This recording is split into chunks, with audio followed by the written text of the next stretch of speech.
All right, so let's get started with this thing. So what we've got to do first is we've got to make some UI that we can work with. Let me go ahead and bring up kind of what we're aiming for here. So our UI that we're going to make is really simple. We're not going to do anything Firebase this time. We're just going to make like two views, kind of a top and bottom. If you click like white, that's going to like write the data locally in this case. And then when we say update from Firebase, that's going to pull the data locally in this case. Same with blue or red. When you say update, it just updates from the data. This one is more like live, right? So when you hit increment, it just updates. So what we're going to do in this video is we're going to make a local only version of this thing. It's going to be kind of what we call a happy pointless app. So that's what we're after. All right, so go ahead and fire up Xcode. I've got one here, and we're going to make a new project. So a new Xcode project. Pick the default, so the single view application. For the organization identifier, I recommend that you go ahead and add your username. So for me, that's FisherDS. So I'm just going to call this app Favorite Things. So we've got to decide if we want to do Objective-C or Swift on this. Most of our examples are going to be with Swift, with Firebase. So we're going to do this first one with Objective-C. And again, that's just to force you to feel comfortable with either language, just because you're going to see examples in both languages. And I just want you to feel comfortable with it.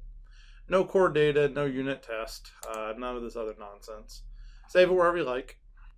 Once the project pops up, it should show you this screen. Just to point it out right away, this bundle identifier, we're going to need this later, right? So for me, it's edu Rolls-Holman FisherDS. And then I chose to put a space in the project when I made it, so I got a hyphen in my bundle identifier. I'm just kind of pointing out yours needs to, yours can be whatever you want. Just know that we're going to need that field later. All right, what we're going to do first is we're going to start off in the storyboard. So you can kind of give yourself some screen real estate in the storyboard. I know it's always hard to get everything to fit once you're doing storyboard things. But we're going to drag out two UI views. And we're just going to be starting to do some basic things with them. So one UI view on the top. What the heck, I'll just make it kind of a dark gray. And maybe a light gray for that one. And then the one on the bottom, I'll also make it a light gray, but maybe a different color light gray. There you go, that one feels like a good slightly different color light gray. And just add constraints to make these fill the top and the bottom evenly. So the first thing I'm going to do is I'm going to make their equal heights. That's one thing I'm going to do. And then just add the other constraints to make them take up the view evenly. Once you add the constraints, I just added a whole bunch of constraints. Do the fix misplacement thing so that you can see your view is split evenly top and bottom. You should be able to do that. I also like to name them, so I just kind of name this one top, and then I'll name this one bottom. Next, you're going to start preparing the views that actually go on there. So on the top one, you're going to have a label in the middle. So you can just drag a label into the middle here. I'm actually going to make my label just extend really wide and be centered, just so that it doesn't matter how big the text on it gets. You could also just center it in the view, doesn't really matter. And then for constraints, I'm just going to add one on the left and the right, just to make it pinned to the sides. And then I'm going to need to also vertically center it within the top. So I like to right-click drag from here to there and say center vertically in container, so it's right there. I'm actually going to do the exact same thing for the bottom as well. So I'm just going to plop it right on here. This one I know it's pretty small, so if I want to get lazy, I could just center it both directions. Oh, I'll be good. I'll center it vertically in the container, and then as far as the left and the right goes, I'll just pin them pretty close to the edges. Make sure I get my constraints on there, and I'll center this text, and I'll fix my misplacements. Great. So now I've got my labels. In the slides, I do things in a certain order, but this is just going to be my favorite number. So I'll just say, favorite color on top, and then the bottom is going to be favorite number. It doesn't really matter what you type here because you're going to override it in code before anything happens. Then we're going to add some buttons. So there'd be a button kind of above and below favorite number. And then there'll be a button above and below favorite color. Takes a lot of time to just drag simple apps, but I mean, hopefully you know what you're doing. Feel free to follow along with the slides for this part too.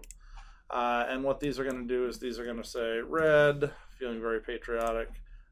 White, and then blue.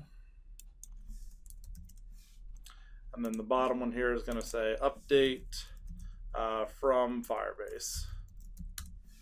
And it didn't quite fit, so you can click off of it, click on it, and hit Command equals to make it match the size. You could also just drag it around if you wanted. And then this guy's going to say increment, and then this one's going to say decrement.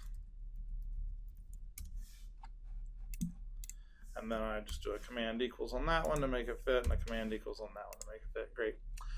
You could also, if you wanted, add a bunch of constraints on these. I mean, I suppose it's best practice, but I won't make you watch me do it. So you should really add constraints such that they're fully defined, right? So I'd probably make it a certain size above and center them horizontally with this guy. This guy, I'd make them a certain amount below. I'll let you figure it out. All right, I think I've got enough constraints on mine to where it looks good. The other trick, just we haven't used it in a while, is you can use this preview trick. It's kind of neat, and you can just kind of see what it looks like on different size devices. There you go, I just stuck a couple up there. So there's iPhone 4-inch, that's what it looks like on an iPad, that's what it looks like something else. So you can really, you can see that it's good enough, right? All right, next up what we want to do is we want to start making some connections. So what I like to do is I like to actually connect it to the .h file. So I went to automatic, and so I connected to the viewcontroller.h file. And what I'm going to do is I'm just going to basically make an outlet to both of these labels. So this is just going to be my favorite color label. And then I'm going to have my favorite number label. And then I'm going to have a IB action to every button. It's always a challenge for me to remember to switch this to action. I wish button defaulted to the other one, but what you're going to do. So I'm just going to say pressed red. And then a very similar action for pressed white. And I bet you can guess that the last one's going to be, it's going to be pressed blue.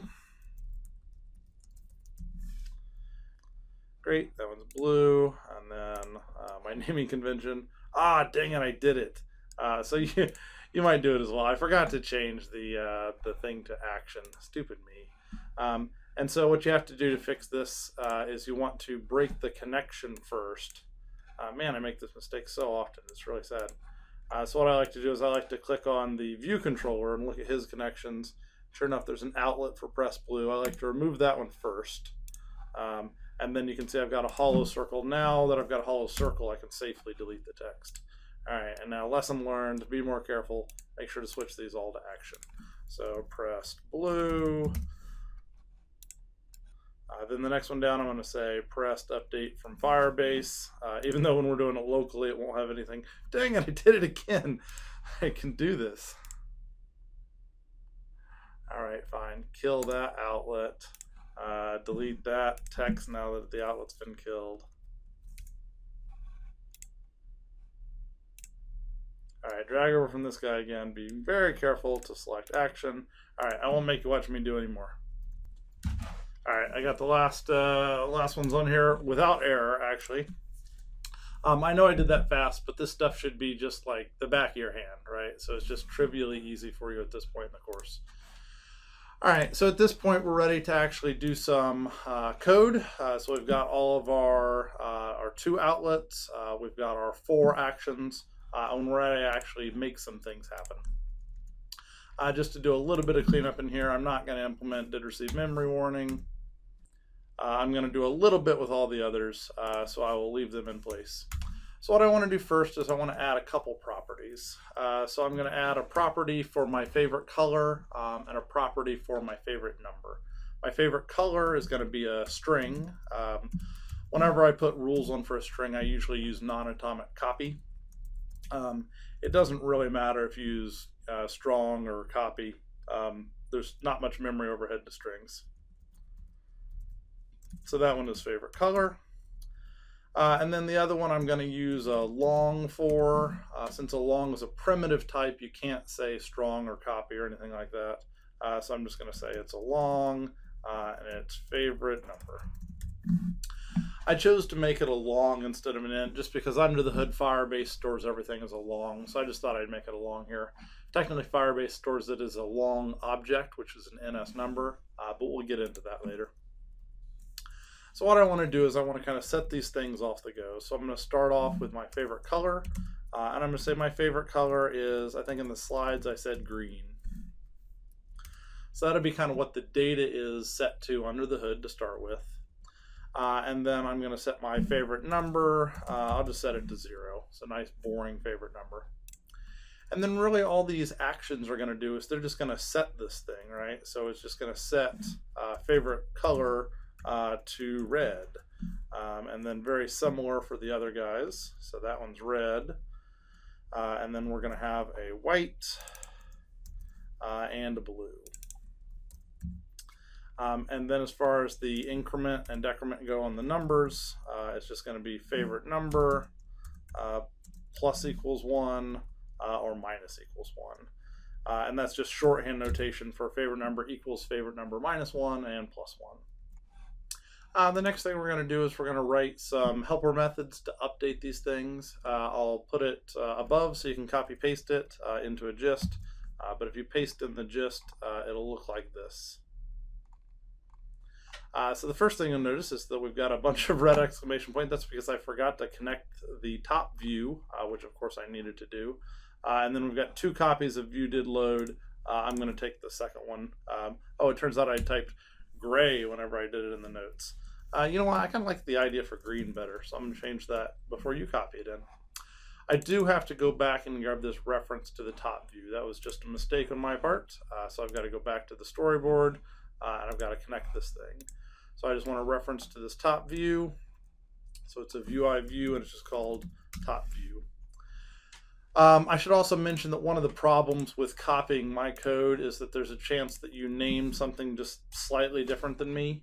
If you name something slightly different than me and you're seeing some errors, just change the text that you copied in, right? So don't bother to change your connection. There's too much that can go wrong there. If you look at the code in these, they're pretty simple. Update favorite color label. It updates the label, and then as a bonus, it actually changes the view as well. And then update favorite number. It's just going to update just the label. And if you look at it, you can see that we're actually calling these when we start things off. So mine that says green to start with, if things are working, it should pop up, and it should say green, and it should also be green on the top. Cool, and so it looks like mine took a second to pop up, but there it is. It's green on the top, and everything is working. Now, what we'd like to do is we'd like for our pressed, like red, white, blue, to set it, which it does, and then we want our update to actually call the update function. So this is done for example reasons, right? Obviously, you could paste this. I think the slides even do this. You could paste it below each of these, and that would work better. But I'm going to intentionally not do the update unless that button is pressed. For the numbers, though, I'm going to be showing you something different, and I'm going to intentionally call that immediately after. So this is a happy pointless app. It should hopefully run now. That would be very boring if this is all we were doing this unit, right? So we've got pressing white. That kind of writes it to the variable that's local. And then we say update. Oh, I got purple. Something went wrong. Oh, I have a semicolon on here. Somebody needs to teach me how to type. It is nice whenever you're doing things in class, you have somebody like raise their hand and say, hey, Dr. Fisher, you typed a semicolon for no reason. But video lectures, I don't get that luxury. So red, update, blue, update, increment, decrement, super. So we have successfully implemented a very pointless app where the writes are all local, and then the pulls are just from the local data. And what we're going to be doing in the rest of this unit is making this Firebase. And we're going to learn a lot about how to set up Firebase and all these fun things. All right, come back next time and we'll start doing Firebase things to our happy pointless app. See you then. Bye.